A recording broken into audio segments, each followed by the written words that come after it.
Adrian. Today I will talk about laser. And in these two lectures, I will talk about what is laser, the history of the laser, and how to produce laser, the types of laser, and the usage of laser. In the first presentation, I will cover the first three parts of the laser.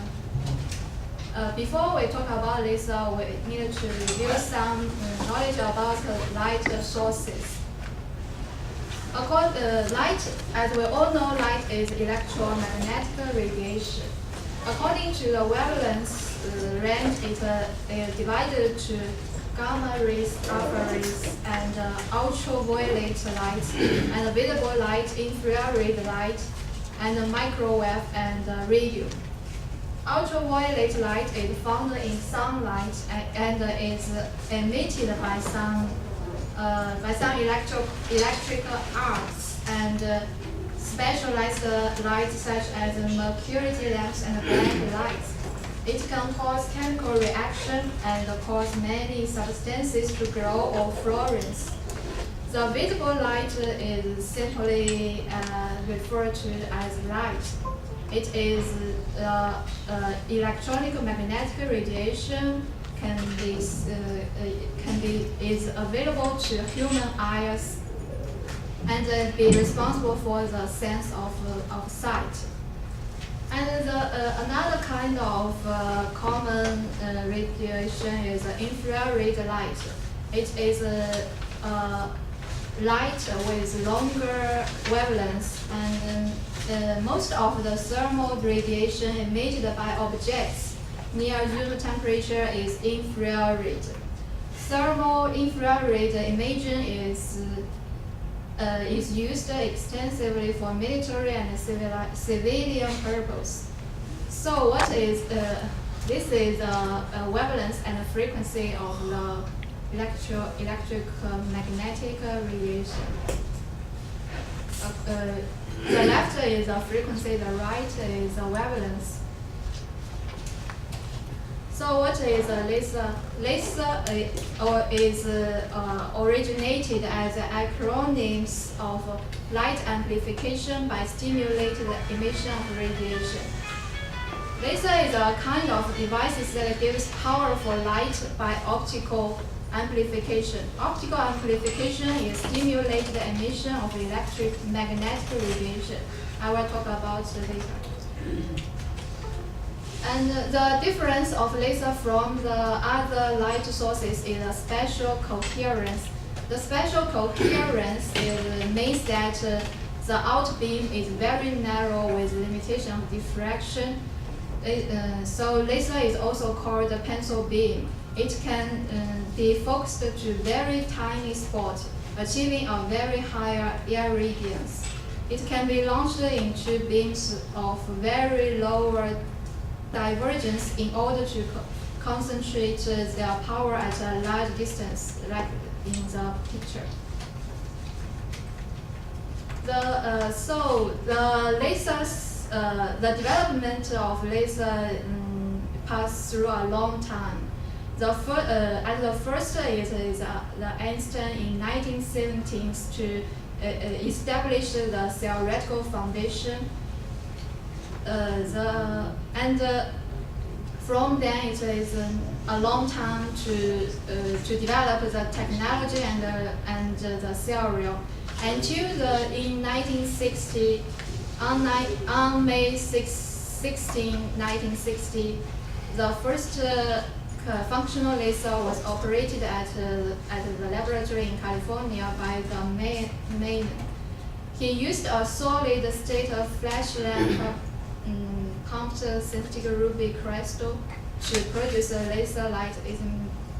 It used a flash lamp to light the ruby crystal to emit the laser with 694 nanometers wavelength. And from that time, the laser achieved a rapid development.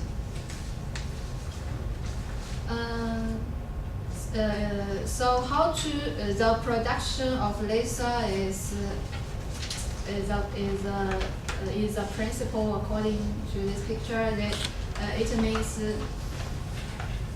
the electrons can transmit from ground level to excited level after absorption of the photons energies.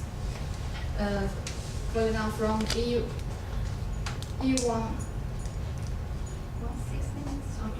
From E1 is a ground level and ground level. E2 is an excited level. After except the incident photons, the electron transmit from E1 to E2. This is absorption.